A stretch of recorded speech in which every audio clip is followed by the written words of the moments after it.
함께 찬송 드리겠습니다. 찬송가 314장 찬양 드리겠습니다.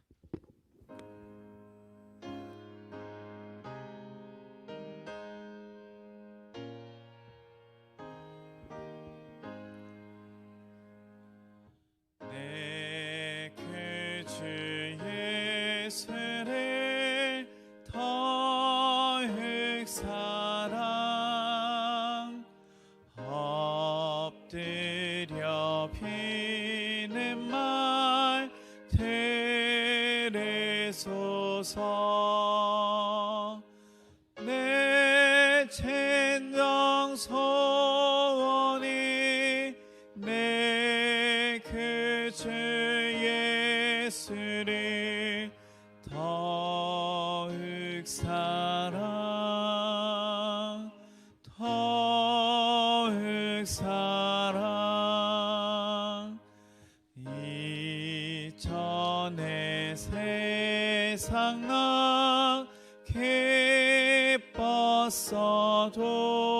기뻤어도 지금 내 기쁨은 오직 예수. 다만 내 피는 말 내 그 주 예수를 더욱 사랑 더욱 사랑. 이 세상 떠날 때 찬양하고 숨질 때 하는 말 이것일세. 다만 내 피는 말 내 그 주 예수를 더욱 사랑 더욱 우리 1절 한 번 더 찬양합니다. 내 그 주 예수를 더욱 사랑 다 들여 피는 말 들으소서. 내 진정 소원이 내 그 주 예수를 더욱 사랑 더욱 사랑.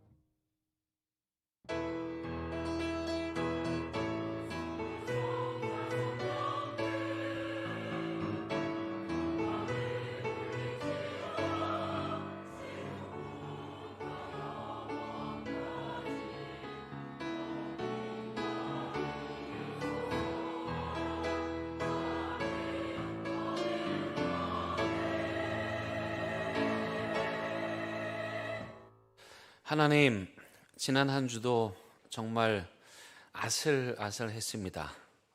하나님께서 도와주시지 않았더라면 미끄러 넘어질 뻔했고 수렁에 빠질 뻔했고 숨조차 쉴 수 없을 뻔했는데 그때마다 도우시고 건지시고 붙잡아 주셔서 오늘 여기 이 자리에 나왔습니다. 그래서 더욱 간절합니다. 어쩌면 우리 생에 다시 올 수 없을지도 모를 이 예배가 오직 성삼위 하나님만을 기쁘시게 하는 예배가 되게 하시고, 그 거룩하신 영광의 구름에 압도되어 다시 우리의 자리를 찾아가는 예배가 되게 하시기를 예수 그리스도의 이름으로 간절히 기원드립니다. 아멘.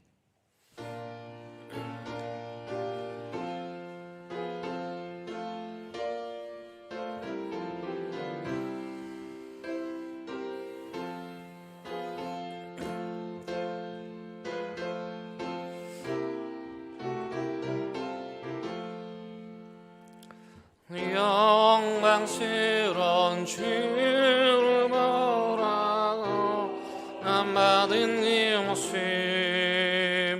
승리하고 오실 때에만 민경배하리라. 왕의 왕이 되신 주께 멸류관을 드리세. 왕의 왕이 되신 주께 멸류관을 드리세. 보좌 위에 계신 주께 멸류관을 드리세. 천군 천사 소리 높여 주를 찬송하도다. 왕의 왕이 되신 주께 멸류관을 드리세. 왕의 왕이 되신 주께 멸류관을 드리세. 죄인들이 조롱하며 가치관을 세웠네. 성도들과 천사들은 주의 이름 높이네. 왕의 왕이 되신 주께 멸류관을 드리세. 되신 주께 멸류관을 드리세.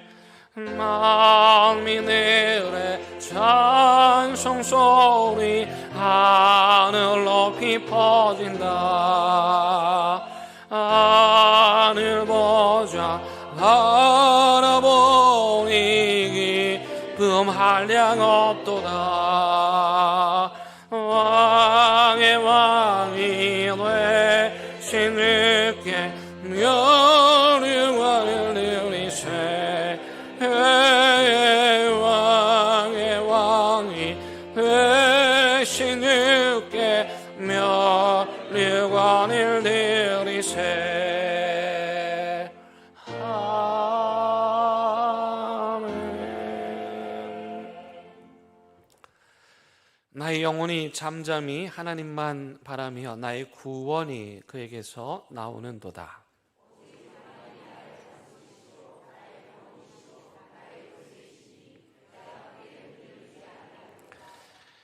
넘어지는 담과 흔들리는 울타리 같이 사람을 죽이려고 너희가 일제에 공격하기를 언제까지 하려느냐.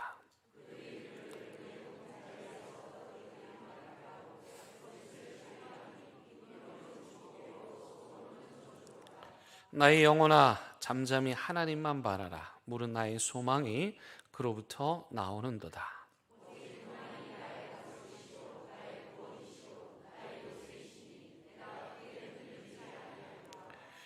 나의 구원과 영광이 하나님께 있으며 내 힘의 반석과 피난처도 하나님께 있도다.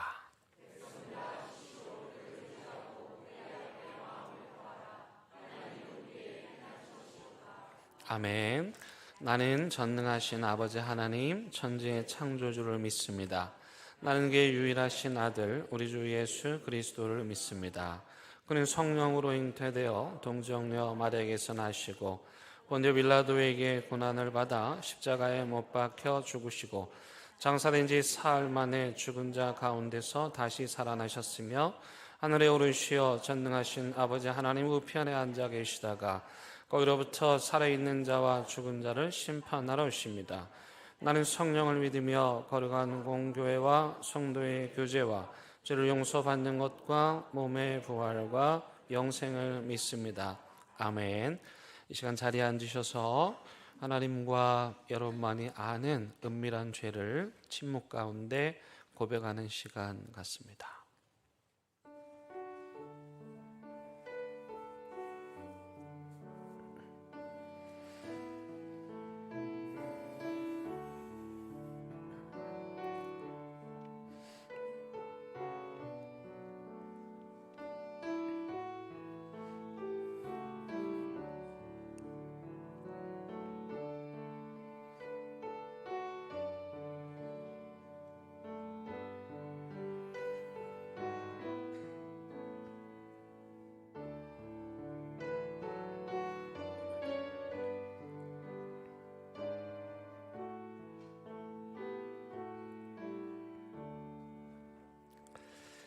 여기 참여하는 자들을 향한 하나님의 위로와 용서의 말씀이 있습니다.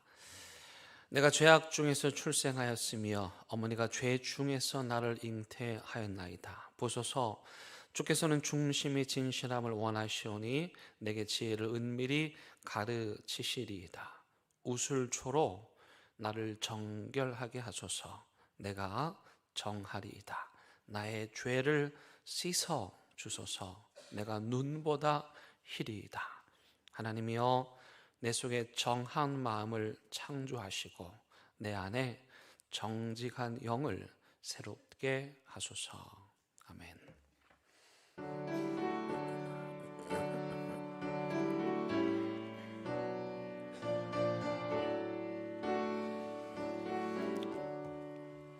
내 모든 죄와 무거운 짐을 주 예수 앞에 아뢰이면 근심에 쌓인 날 돌아보사 내 근심 모두 맡으시네.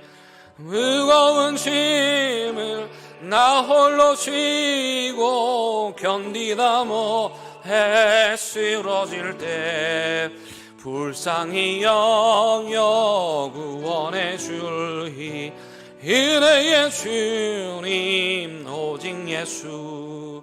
내 모든 외로움 닥치는 환난 주 예수 앞에 아뢰이면 주께서 친히 날 구해 주사 넓으신 사랑 베푸시네.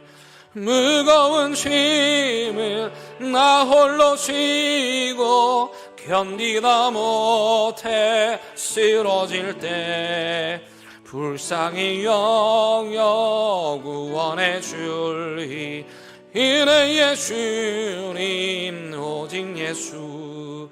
내 짐이 점점 무거워질 때 주 예수 앞에 아뢰이면 주께서 친히 날 구해 주사 내 대신 짐을 져주시네.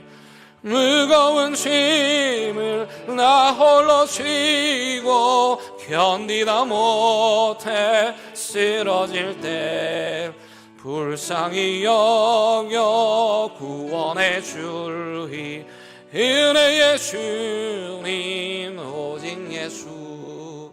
마음에 씌어 무서운 죄를 주 예수 앞에 아뢰이면 예수는 나의 능력이 되사 세상을 이길 힘 주시네.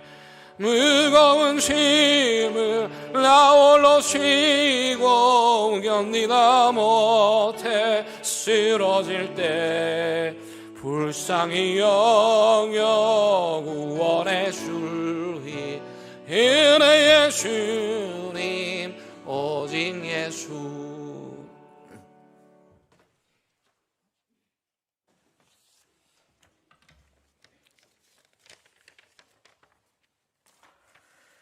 하나님,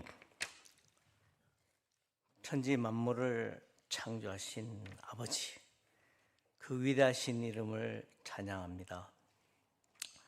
사순절 5번째, 이 아침에 아버지 앞에 나왔습니다.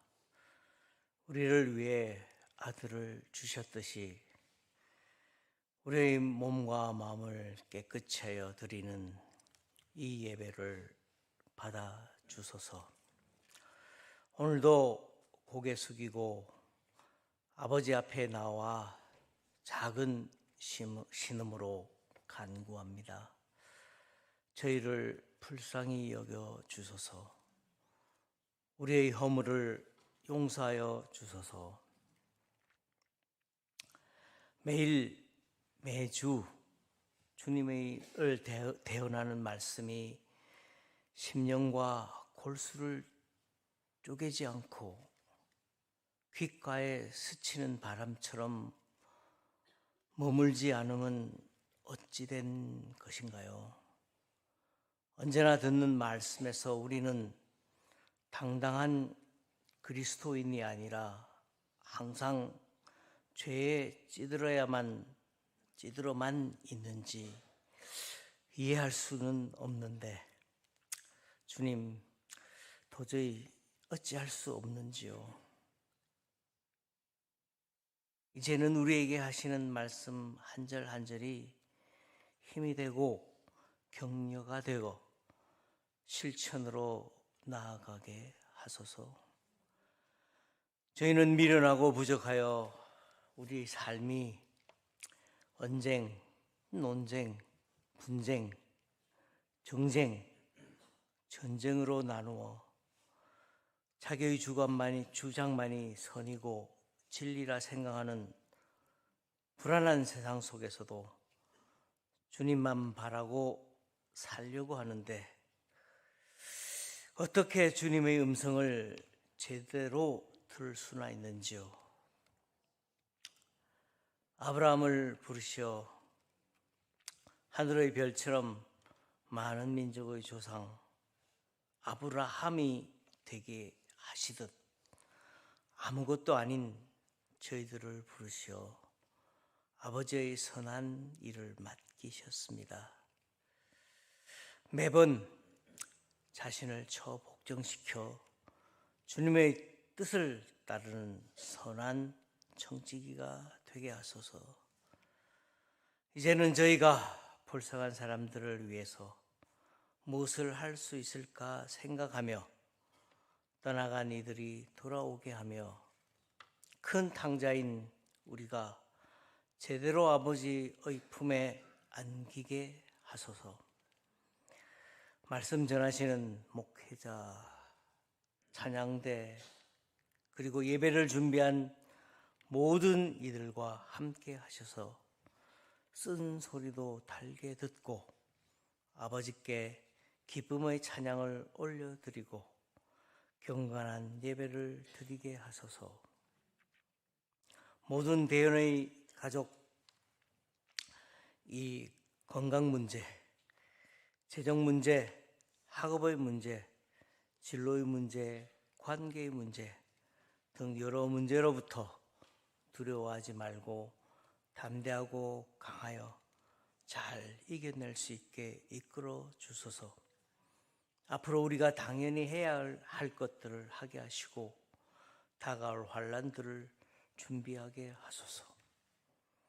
하나님 아버지께 영광을 돌리며 성령의 충만함으로 우리에게 역사하시며 예수 그리스도의 이름으로 기도드립니다. 아멘.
오늘 우리에게 주시는 하나님의 말씀은 사도행전 5장 33절에서 42절의 말씀입니다.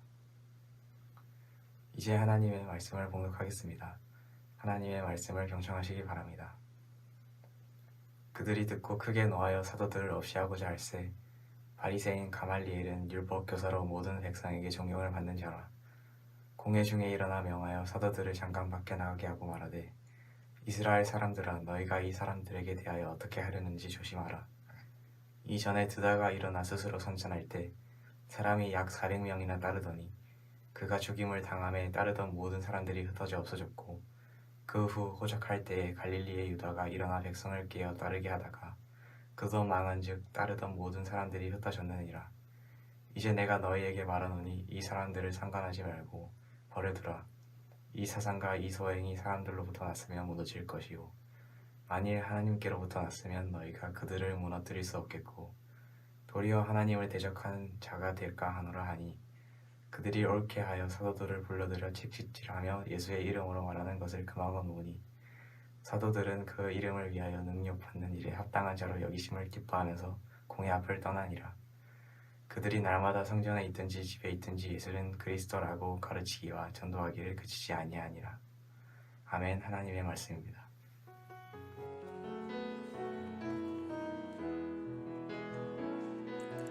이 말씀 따라 사는 동안 지치지 않게 하시고 이 말씀 따라 사는 동안 주님 나라 이루소서.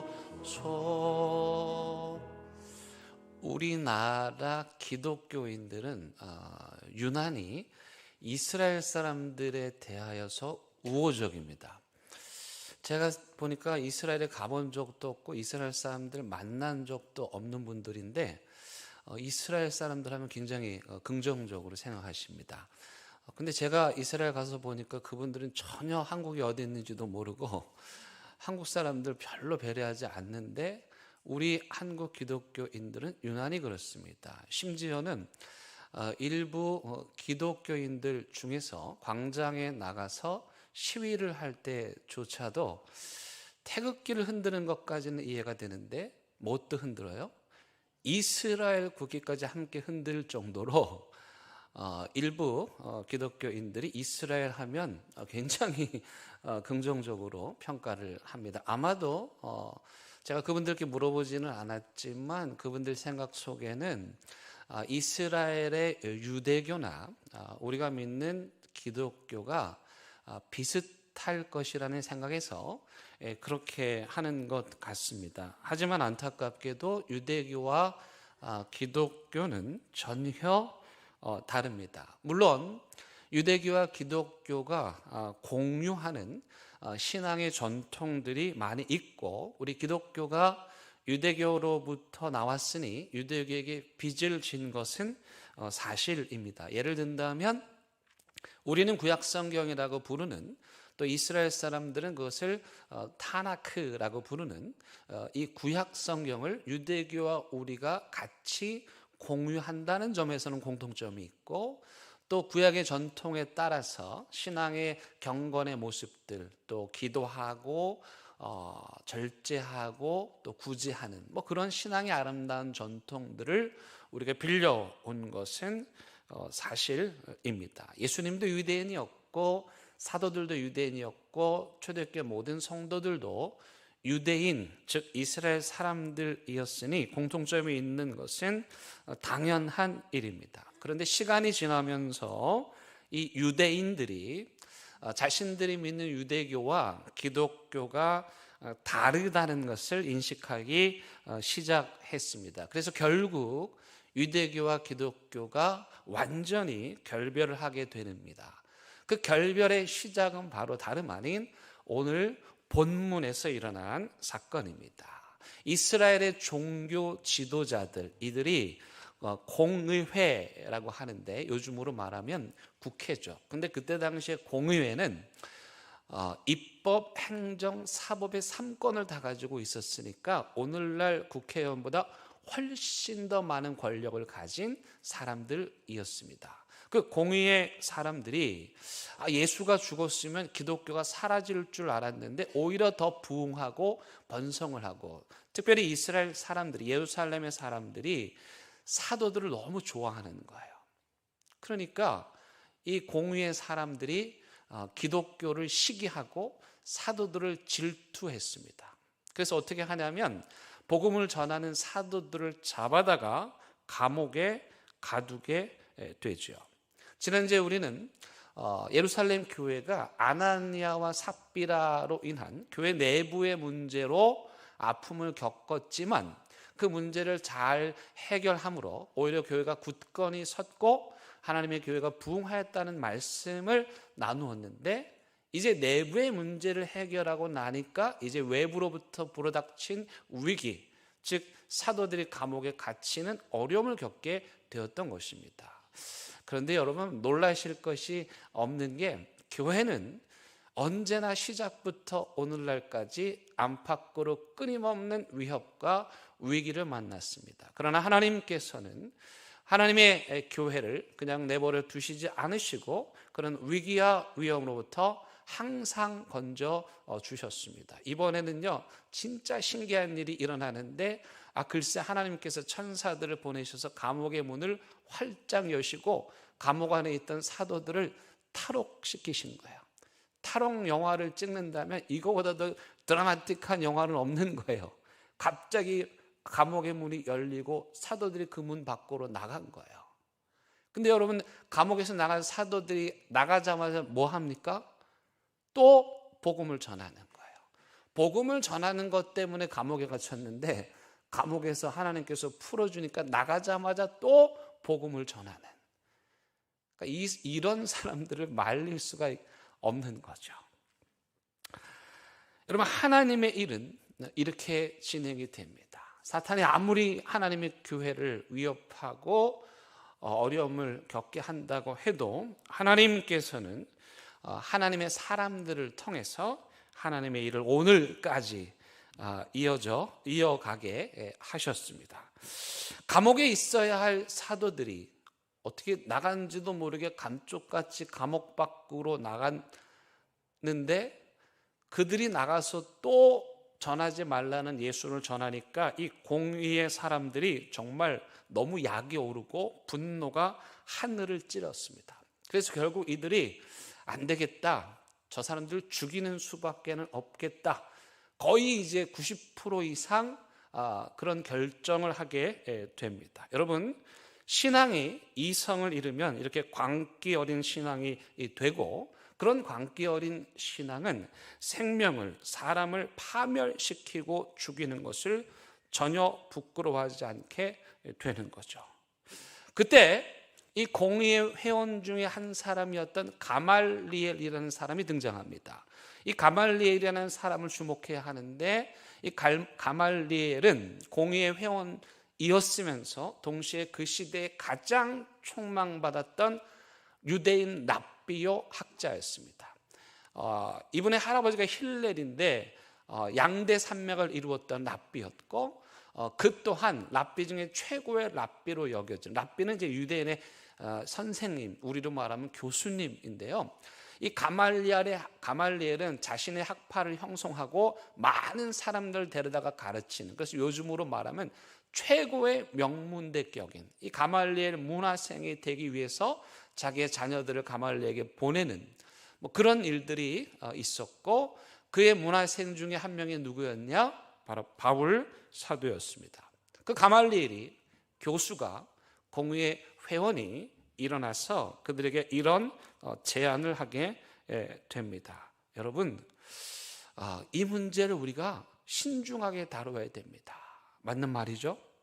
그러면서 예를 두 개를 듭니다. 옛날에 드다라는 사람과 유다라는 사람이 있었습니다. 그 사람이 예수처럼 자신이 메시아라고 했고, 그래서 그런 소동을 일으켜서 많은 사람들이 그들을 따랐는데 결국 어떻게 됐습니까? 다 어디로 사라지고 말았습니다. 그러면서 그가 이런 제안을 합니다. 만약에 지금 저 기독교가, 저 사도들이 전하는 예수의 복음이 가짜라면 어떻게 되겠다는 거예요? 드다나 유다의 경우처럼 사라질 것이다. 그러니 어떻게 하라? 그냥 내버려 두자. 반대로 두 번째 경우의 수, 저들이 전하는 예수가 진짜라면, 하나님이 하시는 일이니 우리가 그것을 어찌 막겠느냐. 그러니 어떻게 하자? 그냥 두자라는 거예요. 여러분, 이 말을 한 번 더 보여주세요. 다시 화면을. 그의 말을 잘 새겨들어야 됩니다. 굉장히 지혜로운 말인 것 같은데 이 말에 함정이 있습니다. 특별히 저 뒤에 그냥 두라, 그냥 내버려 두자 라는 이 말을 여러분 주의 깊게 보셔야 합니다. 그의 말을 종합해 보면 기독교가 하나님께로부터 왔을 가능성을 부인하지는 않습니다. 하지만 그렇다고 해서 기독교를 확신하지도 않습니다. 그러니 이 불확실한 일을 만약에 이게 하나님이 한 거면 우리 어떻게 되겠냐고, 우리가 하나님을 가로막는 일이니까 이 일을 더 이상 밀어붙이지 말고 여기에서 손을 떼자라는 거예요. 이 가말리엘은 두 가지 가능성을 다 염두에 두면서도 자기 자신은 아무것도 하지 않겠다는 것입니다. 결국 그의 흥미로운 제안은 그냥 보면 말이 되는 것 같지만 사실은 문제의 근본을 해결하는 그런 방안이 아닌 일종의 이 결정을 유예하는 조금은 비겁한 결정이라고 할 수 있습니다. 마치 빌라도가 예수님께서 메시아인 것 같은 가능성이 매우 높다는 사실을 알았지만 그러나 그의 편을 들자 하니 백성들의 소요가 두렵고 그의 편을 안 들고 백성들의 말을 듣자니 예수님이 진짜 메시아면 자기가 큰일 나겠고 그러니 손을 씻으면서 나 이 문제 해결 안 할래, 그냥 나 몰라, 아몰랑 하고 도망가 버린 빌라도와 같이 사실은 이 가말리엘도 굉장히 멋있는 말이고 그럴듯한 말이고 지혜로운 말인 것 같지만 사실은 궤변에 불과하며 우리 일에 책임지지 말자, 손을 씻자, 그러한 결정이라고 할 수 있습니다. 그의 말이 임시 방편에 불과하고 그리고 비겁한 결정이라고 말할 수 있는 이유는 그 첫 번째로 여러분 가말리엘은 누구였습니까? 학자 중에 학자, 최고의 학문을 가진 교수였습니다. 여러분 교수라면 어떤 사람입니까? 잘 모르면 어떻게 해야 되죠? 연구를 하고 조사를 해서 알아봐야 돼요. 그런데 지금 이 가말리엘의 말로 미뤄보아 그는 기독교에 대한 확신이 없었어요. 진짜일 가능성도 있고 가짜일 가능성도 있다. 두 가지 가능성을 다 염두에 두고 있다는 말은 그가 기독교에 대해서 확신하지 못하고 있다는 말이에요. 여러분 교수라면, 학자라면 어떻게 해야 됩니까? 자기가 잘 모르는 일에 대해서 어떻게 해야 돼요? 조사를 해야죠. 사도들을 부르고 부활의 증인들을 부르고 무덤을 지켰던 군인들을 부르고 공의가 최고의 권력을 갖고 있으니까 조사를 하고 사안을 분석을 하고 그리고 옳고 그름을 분명히 말하고 아하, 기독교가 진짜구나 아니면 가짜구나 이렇게 말해야 되는데 그는 학자적 양심을 저버리고 자기도 잘 모르면서 어설픈 결정을 한 거예요. 두 번째, 그는 그 당시에 공의의 회원이었습니다. 공의의 회원이라는 말은 이스라엘의 최고의 지도자였다는 거예요. 여러분 지도자는 누구로 해서 존재합니까? 네, 백성들로 해서 존재합니다. 이 땅의 정치인들은 누구로 해서 존재합니까? 국민들을 위해서 존재하는 거예요. 지도자가 돼가지고 무슨 그거 가지고 다른 사람들이 군림하라고 준 게 아니에요. 그런데 여러분 보세요. 그가 뭐라고 말하냐면 기독교가 가짜라면 언젠가 시간이 되면 사라질 테니 어떻게 하라? 그냥 두라. 아니, 세상에 이게 무슨 말입니까? 기독교가 가짜라면 그 가짜가 백성들한테 미칠 폐해가 얼마나 크겠습니까? 근데 이 학자는요, 기독교를 가짜라고 지금 가정하면 그 가짜가 백성들에게 끼칠 악영향을 전혀 생각하지 않아요. 즉, 이 가말리엘은 지금 백성들을 생각하지 않아. 국민들을 생각하지 않아. 자기 빠져나갈 궁리만 하는 아주 비겁한 지도자로 있으면서 백성들을 생각하지 않는 그런 사람이었죠. 마지막 세 번째로 그는 기독교가 진짜일 가능성도 염두에 두고 있습니다. 그렇죠? 그렇다면 그는 마땅히 사도들을 불러서 기독교의 진리가 무엇인지에 대해 더 자세히 알아봤어야 했을 것이고, 그리고 기독교가 진짜라는 가능성을 그가 가지고 있었다면 그가 사도들의 말을 듣고 예수님을 믿었어야 했습니다. 그런데 가말리엘은 예수님이 하나님의 아들이실 가능성을 염두에는 두었지만 예수님을 믿지는 않았습니다. 한마디로 가말리엘은 빌라도처럼 예수님을 부정도 긍정도 하지 않는 어정쩡한 태도를 취합니다. 여러분, 이런 모습이 머리로만 진리를 아는 지식인들의 한계입니다. 그래서 성경은 지식은 교만하게 한다고 말씀하였습니다. 이런 사람들은 남한테 가르치지만 정작 자신을 믿지 않고 항상 피할, 도망할 자리를 찾아다닙니다. 자기가 믿는 대로 행동하지 않습니다. 살지 않습니다. 여러분, 지도자가 결정해야 되는 사람이 이렇게 기계적인 중립, 0부터 100 사이에 그 가운데만 딱 서는 게 중립이라고 생각하는 그런 기계적인 중립을 지키면 백성들은 힘듭니다. 그의 말대로 기독교가 가짜였다면 그로 인해서 사람들이 얼마나 많은 고통을 겪겠으며, 그가 말한 대로 예수님이 진짜 하나님의 아들이었다면 그가 믿도록 말하지 아니하였으니 그 또한 이스라엘 백성들을 고난에 빠뜨린 것입니다. 여러분, 전도할 때요, 기독교라는 얘기만 나오면 막 거품을 물면서 선명하게 반대하는 사람과, 또 기독교 다 좋지 뭐, 모든 종교가 다 좋아, 모든 종교에 다 좋은 게 있는 거 아니겠어?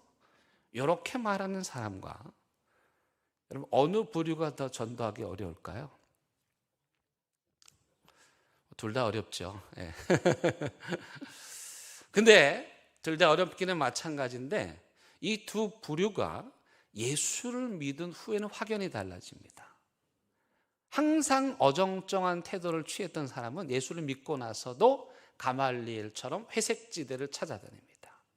그러나 바울 사도처럼 그가 기독교가 거짓이었다고 믿었을 때는 목숨 걸고 기독교를 박해했지만, 반대로 그가 예수를 만나고 나서는 어떻게 했습니까? 또 목숨 걸고 자기 신념대로 예수를 증거했습니다. 처음에 공회는 이 가말리엘의 말을 좋게 여겨서 그의 결정을 받아들입니다. 하지만 그 공회의 결정은 그리 오래가지 못합니다. 이제 우리가 앞으로 보게 될 텐데 사도행전 7장에서 스데반 집사를 사형시킵니다. 그 이후에 닥치는 대로 사도들을 잡아 가두고 박해하였습니다. 결국 이 가말리엘의 제안은 문제를 해결하는 방안이 아니었고 잠시 그들의 책임을 회피하는, 결정을 유예하는 아주 비겁한 일이었다는 것이 드러나게 된 겁니다. 자, 여러분, 이 가말리엘의 모습이 바로 오늘날 유대교,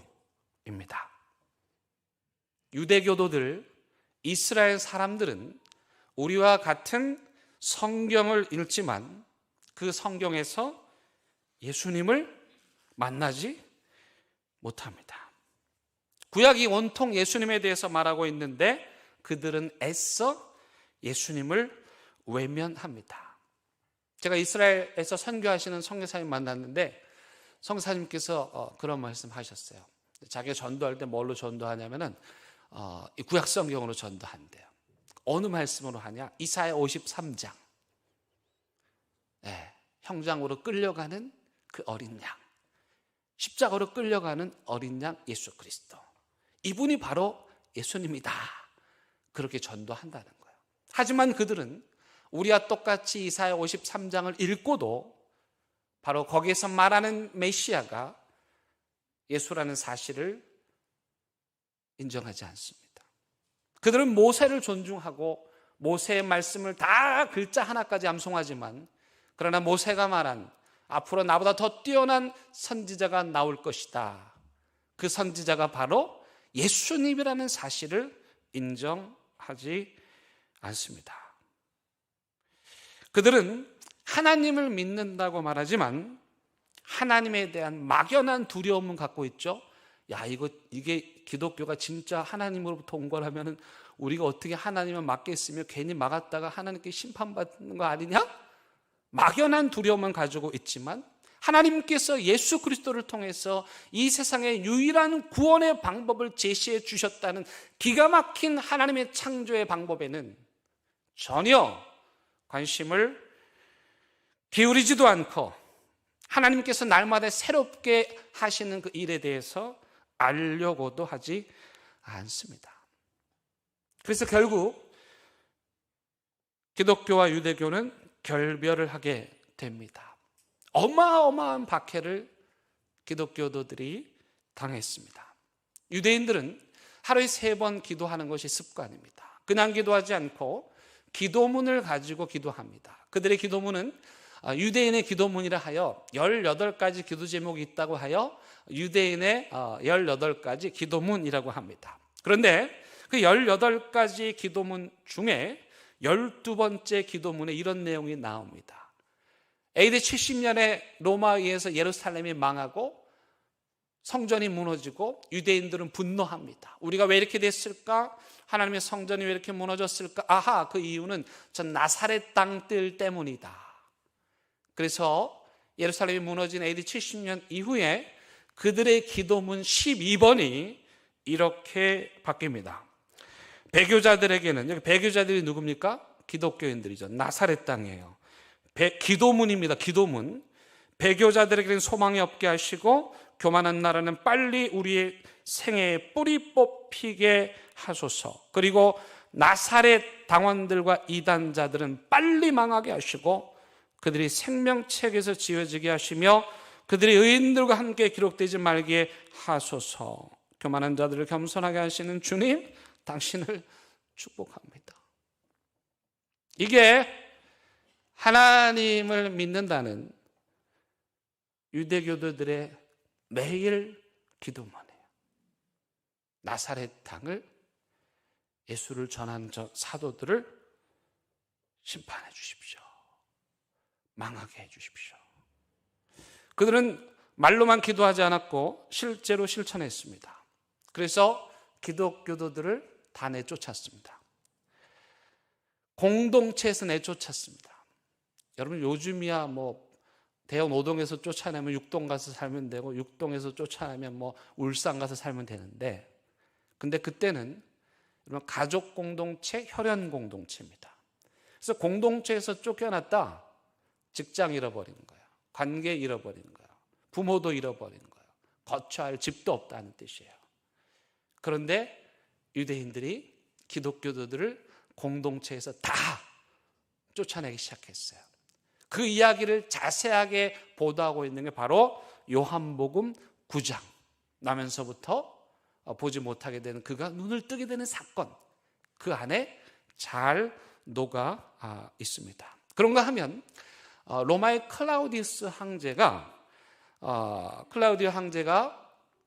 로마의 시에 살고 있었던 유대인들을 다 추방한 적이 있어요. 왜 그랬냐면 처음에 로마는 기독교나 유대교나 비슷한 줄 알았어요. 또 같은 인종이니까. 근데 계속 티격태격 싸우는 거예요. 계속 그것이 문제가 되니까 아예 이 황제가 유대교도들 전체, 유대인들 전체를 로마에서 추방하는 일도 있었습니다. 여러분, 무엇보다도 유대교 안에는 예수님이 없습니다. 그들은 성경을 보지만 그 안에서 예수님을 발견하지 못합니다. 유대인들에 대한 굉장히 긍정적인 한국 그리스도인들의 태도는 자연스럽게 유대인의 자녀 교육법에 대해서도 무비판적으로 수용하도록 만들었습니다. 여러분 많이 들어보셨죠? 유대인들의 자녀 교육, 유대인들이 자녀 교육을 얼마나 잘 시키면 노벨상도 몇 명이 타고 뭐 이렇게 하고. 예, 일리가 있습니다. 맞는 말입니다. 그들의 자녀 교육법에서 배울 게 참 많습니다. 여러분 그렇다면 한석봉 어머님으로부터는 배울 교훈이 없습니까? 유대인의 자녀 교육법을 통해서 배울 점도 있지만 그 한계도 가지고 있어요. 무비판적으로 유대인의 자녀 교육법을 수용할 게 아니라는 거예요. 무엇 때문입니까? 유대인의 자녀 교육법 안에 뭐가 없습니까? 예수가 없다고요. 이게 심각한 거예요. 그럼 기독교 교육은 뭡니까? 예수 가르치는 겁니다. 우리 아이들의 심장에 예수를 전하는 겁니다. 그래서 그 아이들이 예수님 위해 살도록, 이 사도들처럼 복음을 위해 살도록, 예수님께서 하셨던 하나님의 나라를 이 땅에 이루어가는 삶을 살도록 그 아이들을 가르치는 거예요. 그래서 여러분, 유대교의 교육과 우리 기독교의 자녀 교육은 결이 다릅니다. 교집합은 있으나 절대로 만날 수 없는 지점이 있습니다. 그게 바로 예수입니다. 유대교도들은 절대로 예수를 하나님의 아들로 구원자로 가르치지 않습니다. 여러분, 공회가 이런 결정을 하고 사도들을 내보내는데 그냥 안 내보내요. 이 독한 사람들입니다. 매질을 합니다. 그리고 협박을 하면서 너 이제 나가면 다시는 예수를 전하지 마라. 그럼 여러분 같으면 어떻게 했어요? 가서 좀 한동안은 조심하지 않겠어요? 근데 여러분 42절 같이 읽어볼까요? 그들이 사도들에게 매를 맞고 풀려나서 어떻게 하는가? 42절 같이 읽겠습니다. 시작. 그들이 날마다 성전에 있든지 집에 있든지 예수는 그리스도라고 가르치기와 전도하기를 어떻게 그치지 아니하니라. 여러분, 예수 그리스도의 진리를 가진 사람들은 이 진리를 마음에만 품고 있을 수 없어요. 가말리엘처럼 비겁하게 어중간한 그 중간에 있을 수 없어요. 여러분, 이렇게 했더니 어떻습니까? 기독교가요, 매력적인 종교가 되는 거예요. 많은 사람들이 기독교로 들어오게 되는 거예요. 그럼 매력이라는 말이 참 중요합니다. 어떤 때 매력이 있습니까? 0부터 100 사이 항상 어중간한 중립을 지키려는 태도에서는 매력이 뿜어져 나올 수 없습니다. 언제 우리의 매력이 뿜어져 나옵니까? 어떤 상황 가운데서도 항상 진리의 중심에 설 때, 공의의 회원들이 협박을 하든 매질을 하든 감옥에 가두든, 저 사람들이 이렇게 말하니까 그래도 좀 타협을 해서 중간 정도 서자, 요게 아니라 매질을 하든 감옥에 가두든 항상 어디에 서는 거예요? 예수 그리스도의 진리의 중심에 설 때 여러분 기독교가 매력이 있는 거예요. 그래서 기독교는요, 가말리엘처럼 중립을 지키는 종교가 아니고 중심을 지키는 종교입니다. 다시요, 기독교는 가말리엘처럼 비겁하게 여기에서도 욕 안 먹고 저기에서도 욕 안 먹기 위해서 그 어정쩡한 회색지대를 선택해서 사는 종교가 아니고, 기독교는 어떤 상황 가운데 있든지 항상 예수 그리스도의 진리의 중심에 서는 종교입니다. 저는 우리 대연교회가 그 초대교회처럼 아주 매력적인 교회가 되기를 바랍니다. 그렇게 하려면 어떻게 됩니까? 어정쩡한 중립이 아니라 예수 그리스도의 진리에 서서 매를 맞고 감옥에 갇혀도 예수 그리스도의 복음을 전하는 그 중심에 항상 서 있는 것입니다. 그래도 가말리엘이 학자였기 때문에 그냥 두라, 그 앞에 말은 꽤 일리가 있어서 오늘은 그의 말을 인용하여 결론을 맺으려고 합니다. 그가 첫 번째 뭐라고 말했죠? 기독교가 가짜라면 사라질 거다. 그렇죠? 자, 그렇다면 2000년이 지난 오늘 기독교가 어떻게 됐습니까? 사라졌습니까? 사라지지 않았습니다. 그가 뭐라 그랬죠? 가짜라면 사라질 거다. 그러니까 오늘날 사라지지 않았으니까 기독교가 가짜가 아니라는 거죠. 증명이 됐죠. 두 번째, 그가 뭐라고 말했습니까? 기독교가 진짜라면 아무도 못 막는다. 막으면 하나님을 거역하는 거다. 혹 여러분들 중에 기독교의 진리를, 또 교회가 하는 일들을 가로막고 방해하고 싶은 분들 계십니까? 여기 지혜자가 말합니다. 기독교가 진짜라면 그런 일 아무리 해본들 소용없다. 그리고 그것은 거룩하신 하나님을 가로막아 서는 것이다. 혹 여러분들 중에 아직 예수님을 믿지 않는 분들이 계시다면 이 가말리엘의 말처럼 이제 진리로 판명난 예수 그리스도를 믿으시기 바랍니다. 그리고 그 예수님께서 이 땅에서 하셨던 그 거룩한 하나님 나라의 사역을 어떤 장애와 어떤 박해에도 불구하고 당당하게 전하는, 항상 진리의 중심에 서는 여러분들 되시기를 주님의 이름으로 간절히 부탁을 드립니다. 우리 함께 찬양하시겠습니다.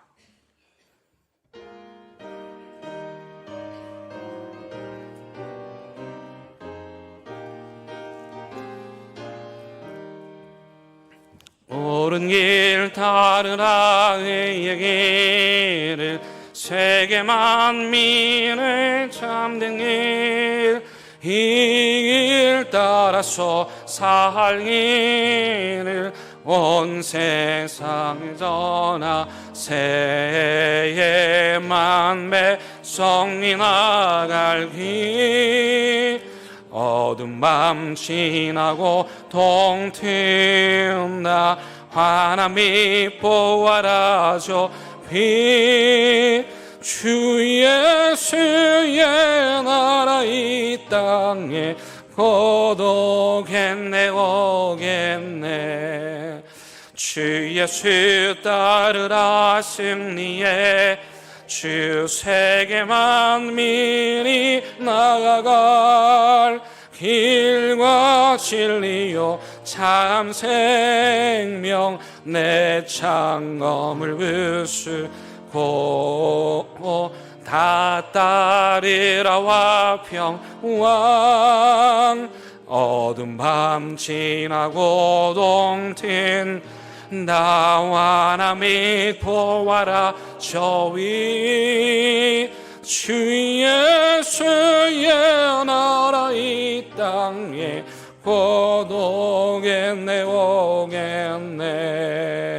놀라운 이 소식 알리어라, 세계 만민을 구하려 내 주 예수를 보내신 참 사랑의 하나님, 임한 백성이 나를 귀 어두운 밤 지나고 동튼 나 환한 빛 보아라 저위 주 예수의 나라 이 땅에 곧 오겠네 오겠네 고난길 내치고 찾아온 길 많은 백성을 구한 길 모두 나와서 믿으면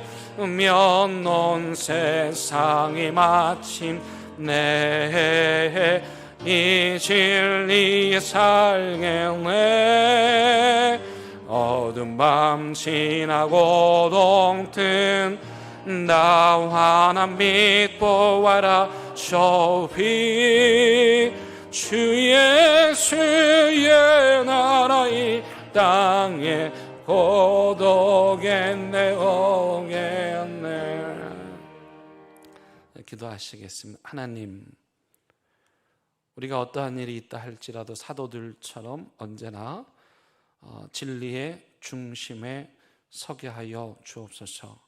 가말리엘처럼 비겁한 회색지대에 서려는 유혹이 있을 때마다 감옥에 갇혀도 매질을 당해도 죽음의 협박 앞에서도 진리를 전했던 그 중심을 지켰던 사도들을 기억하게 하옵소서. 예수님의 이름으로 기도드립니다. 아멘.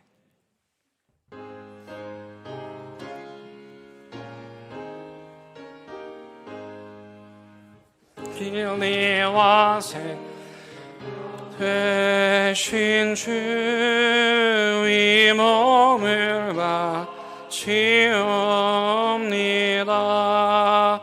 믿음과 소망 사랑에 악마임 되게 하소서. 아멘. 하나님, 이 시간 하나님 앞에 귀한 예물 올려드립니다. 주님, 진실되고 정직한 마음으로 드리는 이 예물 하나님께서 기뻐 받아 주시고 하늘에서 우리의 삶을 살피셔서 이 땅 살아가는 데 필요한 것들, 건강이든 물질이든 지혜이든 용기이든 새로운 기회이든 그 무엇이든 넉넉하게 채워 주시옵소서. 여전히 우리로 하여금 적당한 회색지대에 머무르기를 유혹하는 세상 향하여 다시 나아갑니다. 간절히 기도하오니 감옥에서도 중심에 서게 하시고 광장에서도 중심에 서게 하시고 직장에서도 가정에서도 언제나 예수 그리스도 진리의 중심에 우뚝 서게 하여 주옵소서. 예수님의 이름으로 기도드립니다. 아멘. 우리 함께 인사 나누시겠습니다. 여러분 잘 오셨습니다. 예, 반갑습니다. 환영합니다. 우리 교회 소식 나누겠습니다. 우리 세례식이 부활절에 있는데 오늘은 세례 교육은 할 수가 없어서 휴강하고요. 주중에 다시 세례 교육을 하도록 하겠습니다. 그리고 세례 문답식이 다음 주 주일 오후에 있을 예정입니다. 참석해 주시기 바라고요. 송경자 권사님 성경 일독 축하드립니다. 우리 박수하겠습니다. 예, 우리 그리고 한정혜 성도님 569 SK뷰 아파트로 이사하셨다고 합니다. 그곳에 사시는 우리 성도님들 먼저 가셨다고 괄시하지 마시고 환영하시고 잘 기제 나누시기를 바라겠습니다. 우리 김태희 성도님 그저께 하나님의 부르심을 받으셨습니다. 세 자녀 진호하고 가영이하고 성빈이가 우리 교회에 교육부서에 다니고 있는데요. 이 아이들이 몇 해 전에 아버지라는 하늘을 잃었는데 그저께는 어머니라는 하늘마저 잃어버리고 말았습니다. 물론 하나님께서 이 세 아이의 하늘이 되어 주시겠지만 우리 대연교회도 이 아이들의 하늘이 되어 주기를 바랍니다. 위에서 기도해 주시고 여러 가지 형편상 오늘 발인을 할 수밖에 없어서 제가 2부 예배 후에 발인 예배 인도하러 갑니다. 이 가정 위해서, 아이들 위해서 기도해 주시기를 바랍니다. 이제 다 함께 일어나셔서 결단의 찬양 부르시겠습니다.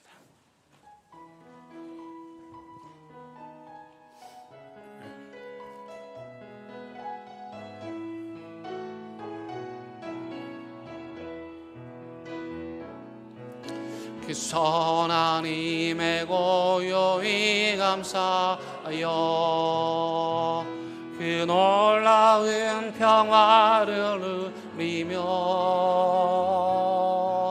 나 그대들과 함께 걸어가네. 나 그대들과 희망을 여네. 지나간 아픔과 고통의 날이 무겁게 내 영혼이 눌러도 주여 우리 외면치 마시고 약속된 구원을 이루소서. 이 선하님이 우리를 감싸시니 믿음으로 일어나리를 기대하네. 언제나 우리와 함께 계셔 하루 또 하루 하늘 새로워. 우리 주님 예수 그리스도의 은혜와 하나님의 크신 사랑과 성령님의 인도하심이 감옥에서도 고문 중에도 예수 그리스도의 중심에 서서 타협하지 않고 믿음 지키고 복음을 전했던 수많은 사도들, 우리 믿음의 선배님들 따라서 우리도 항상 진리의 중심에 서서 이 진리를 전하고 진리를 살아내는 거룩한 하나님의 삶을 살기로 다짐하고 또 다짐하는 사랑하는 대한교회 모든 성도들 위해, 이들의 가정과 일터와 사업장 위해, 온라인 예배 드리고 있는 가정재단, 그리고 이 나라 이 민족 위해 이제부터 영원토록 함께 하시기를 간절히 축원합니다. 아멘.